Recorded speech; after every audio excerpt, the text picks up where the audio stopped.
the overthrow of President Bashar al-Assad, leaving Syrians, countries in the region and world powers nervous about what comes next. And that's as the Rebel Alliance, we're told, takes its first step into a transitional government. Let's make sense of the developments so far. Bring in Thembisa Fakude, no stranger to the platform. He's the director at Africa-Asia Dialogues and joins us via our video link. Great to see you once again, Thembisa. Thanks very much indeed for making time. As we continue to digest what's taken place over the past couple of days, a whole lot more people are being vocal about just how stunned they are about the sheer pace at which all of this happened. The al-Assad family being in charge literally for decades, and then Bashar al-Assad being overthrown in a matter of days. I mean, are you equally as surprised about how quickly all of this happened? Well, yes, we're all surprised. But I think what's important to note at this point is that when Hezbollah was weakened by Israel and large part of its infrastructure destroyed, and you had Iran also facing certain challenges financially, it was a matter of time that Bashar Assad was going to be ousted, because he was basically a lame duck who depended largely on Hezbollah and Iran. And when those two disappeared in the scene, he was vulnerable, and the rebels found an opportunity, and they went on to oust him. Yeah, talks of how hollow his regime actually was. The UN there speaking, of course, about this being a unique opportunity for Syrians to finally rebuild. I remember very similar sentiments being shared around the Arab Spring.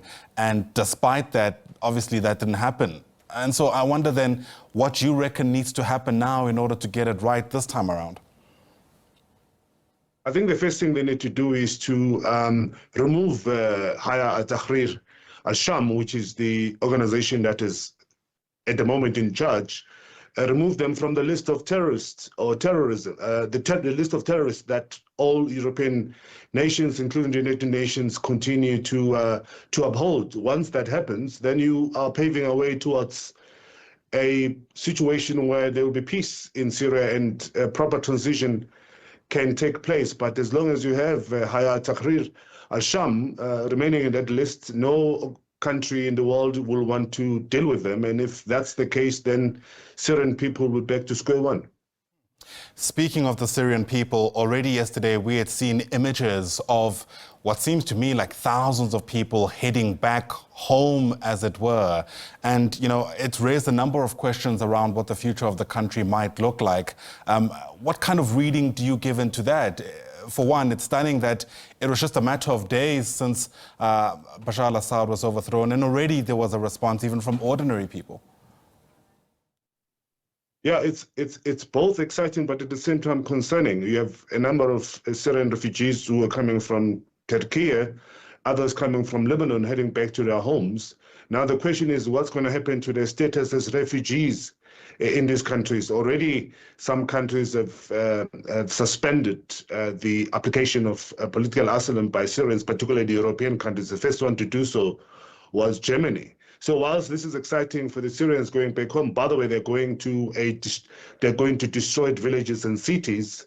What's going to happen to those that are currently remaining in these countries? And there is, of course, an impatience in many of these countries for refugees to leave these countries back into Syria. Syria created a world problem for refugees. And I think Europeans have already started trying to get rid of the Syrian refugees to send them back to Syria, notwithstanding that it's less than 48 hours since these developments unfolded. So, yeah, there's an excitement, but at the same time, uncertainty for the Syrian refugees, particularly those that are still in limbo in Europe and other Middle Eastern countries. Yeah, what exactly are they going back to, I suppose, is the question. The United Nations saying that they're still working on a statement, the Security Council to be more specific. And once again, this will bring into sharp focus the role of multilateralism in all of this.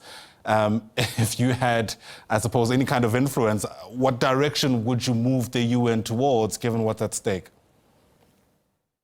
I mean, the UN, of course, speaks big, but there's absolutely nothing they can do. First of all, Syria is not the Syria that you know geographically. It's been carved into small little pockets. You've got the Kurds that are controlling a section or a part of Syria. You've got the Turkey who are also in charge and involved in negotiations in that part of the world. So as long as you have this situation, you are likely to have challenges in Syria moving forward. And the United Nations won't do much, but I think in terms of relief, they might be able to assist the Syrian. But in terms of a political position or decision to influence all of these current players in Syria, I don't see them doing anything or effecting anything substantial. I often find, Thembisa, that in some instances, what happens in places like Syria feels a bit elusive, especially for most of our viewers who are watching from South Africa. And I wonder if it's worth taking stock of the past couple of years in Syria under Bashar al-Assad. I mean, for example, there'd been protests, we're told, at a very notorious prison in the capital, Damascus, yesterday, because it's known for capturing some of Assad's detractors, and there were tortures there, apparently, with some people having died underground. Oh, yeah, and notwithstanding that there's been searches inside the prison, but they couldn't find prisoners, which means that many of them have been killed. But the families of those prisoners continue to search the prison, hoping that they'll find some of their family members in prison. But chances are, of course, there's nothing there at the moment. Many of them have been killed or placed elsewhere in Syria. But the situation, of course, is very desperate. And as long as these people continue to search for their loved ones, again, that will continue creating instability in Syria, because there are other parts of Syria that are not in control of the rebels. And these people might want to go there and search for their loved one. And I think that's where the United Nations can play a role in facilitating those processes. But unfortunately, the regime of Bashar al-Assad did not keep records. And most of the names of the prisoners, as you've seen in those visuals yesterday, were handwritten. So millions of them are misplaced, and nobody knows actually what happened to those people. So I think eventually we'll have to settle that these people died in prison. Sure. So much still needs to be, I suppose, explained, even if Syria were to be able to turn the page. It seems there's going to be a couple of steps to be taken before that, though, because no less, Israel has also fired apparently a couple of airstrikes towards Syria itself. They're saying that they're doing this in order to prevent weapons from falling into the wrong hands. This is me paraphrasing. What should we make of that? Well, Israel, of course, is taking advantage of the situation. They've managed to fix the problem of the Lebanese-Israeli border.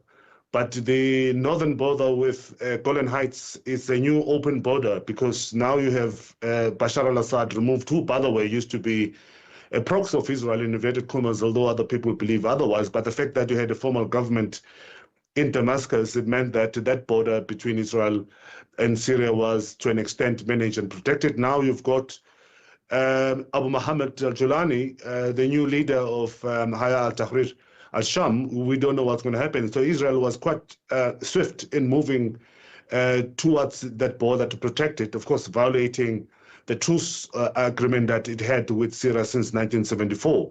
Israel has said this is a temporary measure trying to protect any possible violation of its border. So we'll have to wait and see.